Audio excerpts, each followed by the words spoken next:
Hello everyone, my name is Miranda and welcome to my first book haul of 2017. First up this month, I read Blood, Bullets, and Bones, the story of forensic history from Sherlock Holmes to DNA by Bridget Hughes, I think is how you say that name. As the title says, this is a story all about forensic science, the history of it and the different ways that it's been used and the different methods of testing and how it came about, and I thought it was really fascinating. Forensics has always been a super fascinating field of study to me, and I really wanted to read this book when I heard about it because I thought it would be super great, and it is. It lays everything out just like stories, kind of telling how criminals were caught and how police and investigators and detectives use different methods and how everything got to where it is today with catching criminals and using DNA and all that, and how even back then before they had DNA they had methods that were really awesome and really astounding in how they figured out how to link a certain person to a crime or how to figure out who committed a crime, and I gave this one 5 out of 5 stars. After that, I read Carve the Mark by Veronica Roth. This is her first book since releasing the Divergent series, and I absolutely love this book. It's about two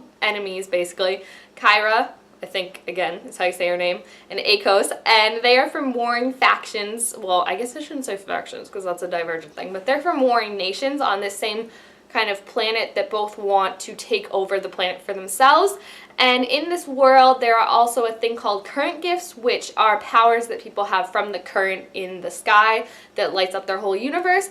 And Kyra and Akos both have current gifts that make them weak to other people, and it's kind of navigating that whole relationship and how much you're willing to pay for survival and how you can still be a person and live with yourself basically when you have to do the most horrendous things to try and survive. I fell in love with the characters. I really like the story, and I mean, to me it was just a little too long. Like, I think it could have been about 100 pages shorter, so I don't know how I'm going to feel about the duology because this book kind of set in a new motion, a new direction for the duology, I feel like. I'm excited to see what the second one will be like, but I'm just not sure if I'm going to love it. This one, however, I gave 5 out of 5 stars. I absolutely loved it. After that, I read a few graphic novels this month. I was trying to catch up on my graphic novels because I've been a bit behind. So I started with Miss Marvel. This is volume 6, Civil War II, and this was probably one of my favorite Miss Marvels, if not my favorite. It was so good in that it captured in Civil War II and everything that's happening with that, which basically, if you don't know, it's that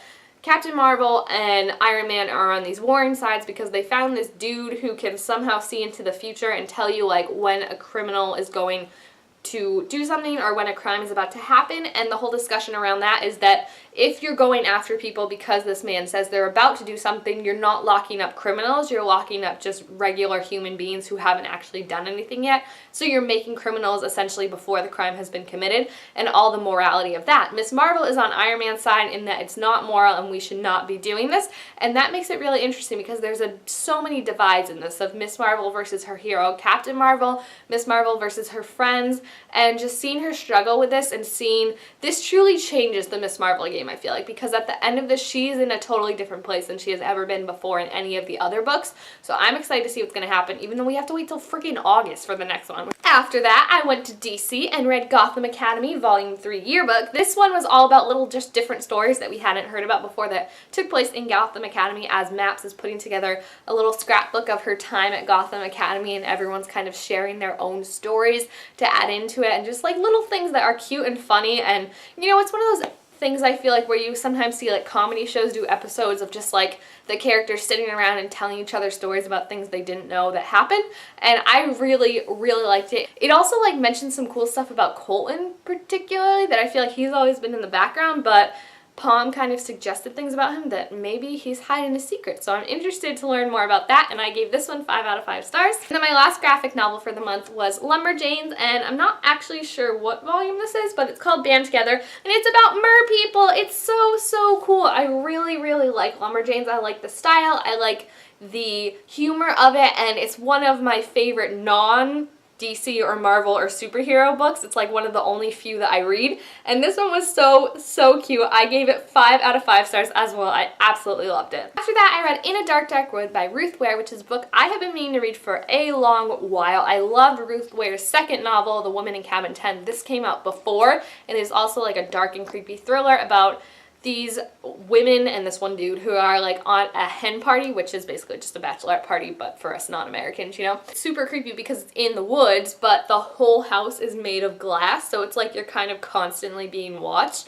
And there's not really too much you can say. It's just like, it starts off as one of those books that it starts at the end of the book, so like something happened where someone's in the hospital, someone's dead, and you're just like, what the frick happened? And then the whole book is finding out how we got to that point.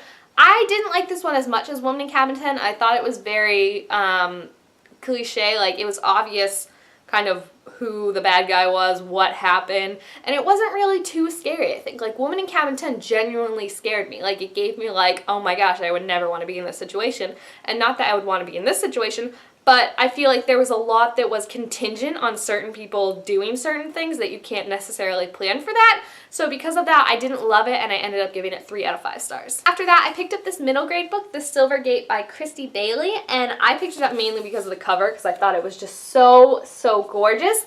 And I have to say, I didn't end up loving it, and I think the reason I did is because this book is one of those ones that was made to have a sequel. Like, the whole book is just them trying to get to this place in a fairy tale world, and because of that, it's like nothing actually happens in this book. So maybe the second one will be better. I don't think I'll be checking it out, though, just because I'm kind of disappointed. This does have a character, a main character, actually, who has a disability. I'm not quite sure what it is. They name it Rubinstein-Tabby syndrome. I don't know how exactly you pronounce that, but it was interesting to read a diverse character like that because it makes it so the character, you have to understand her in different ways, and I really appreciated that. I just think that as a story, it needed a bit more heft to it, so I gave it 3 out of 5 stars. After that, I read First Life by Gina Schultwater, and Gina Schultwater, I have to say, there is a love-hate relationship with her writing. Either people love it or they hate it because it's not that sophisticated, but it definitely reads like real life, and I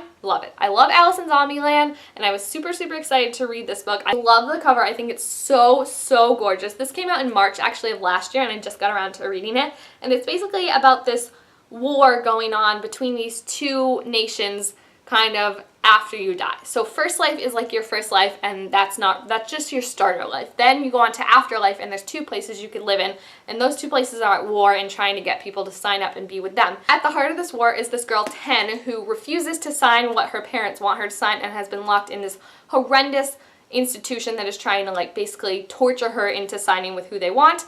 And 2 boys get sent in, of course, 2 agents get sent in from each of the nations to try and convince her to sign with them. I liked it. I think it was a bit too long. Like, this one definitely could have been like half the size, honestly. And the thing that really didn't work, I loved Ten. I loved her. She was such a badass, so cool, so relatable.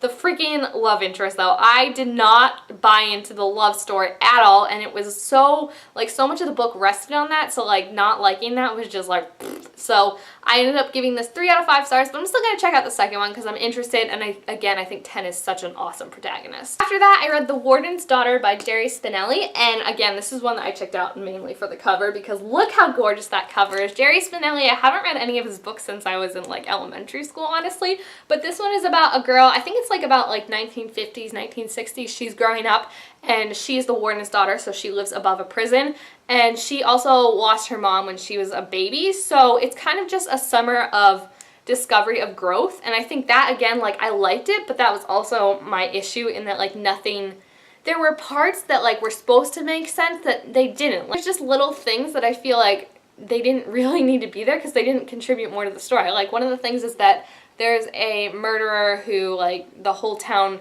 hates and doesn't even want him there and just wants him gone, so they're protesting constantly, and you think something's going to happen with that, and then nothing ever really does. So, I mean, it's a cute story, but at the end of the day, I had to wonder, like, how much relevance does this have over-wise, you know? Like, I'm not really going to think more about it once I finish it. So I ended up giving it 3.5 out of 5 stars. And then after that, I read The X-Files Origins Agent of Chaos by Kami Garcia. I have never watched The X-Files, but this cover was so cool, and I really like when we take characters that we know now as adults and we make them kids. Like Lois Lane is one of my favorite series, so I was excited to check this one out. This one is about Fox Mulder as a teenager and him trying to figure out these disappearances that have been happening and that are similar to his sister who disappeared about 9 years ago or so.